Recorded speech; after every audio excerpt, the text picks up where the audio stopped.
Rarely do investigators get to actually see such a horrific crash as it played out. 11 people died, including the pilot, and more than 64 were injured in the 2011 Reno air race crash. Ben Sissel was in the bleachers with his family and shot this video. To be honest, it's really hard for me to talk about because there was about 1 to 1.5 seconds that he was pointed right at us that I start to flinch, and then miraculously, from my family, he pulls up and misses the bleachers. The plane was a 1944 P-51 Mustang flown by 74-year-old Jimmy Leeward, who, before the crash, talked about how he'd modified the plane for racing. I know the speed. I know it'll do the speed.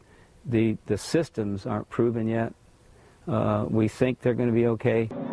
But the NTSB now says Leeward had made so many modifications, the plane was souped up beyond its capabilities to fly. The wings, ailerons, horizontal stabilizers, and the elevators all shortened to reduce drag and weight. And Leeward had failed to tell the FAA of all the modifications as required. On one document, he'd even misstated his age. Today, NTSB board members said Leeward was playing Russian roulette. But when you get it out there on a race course where there are literally thousands and thousands of spectators, you're not just endangering your own life, you're endangering theirs as well. As the P-51 was in its third lap, it was flying faster than it had ever flown before, 530 miles per hour.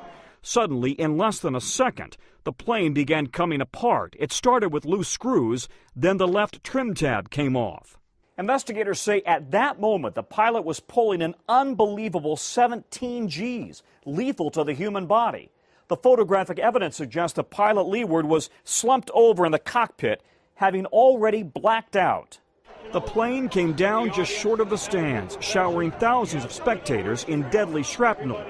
Based on NTSB recommendations, race organizers have made changes to improve safety at this year's race. The race course has been changed and moved further away from the bleachers, new safety barriers erected, and new G-force training for pilots. Innocent bystanders should never have to rely on fate for their safety. The nation's premier air race under close scrutiny after a pilot pushed his plane beyond its limits, costing his life and the lives of 10 spectators. Tom Costello, NBC News, Washington.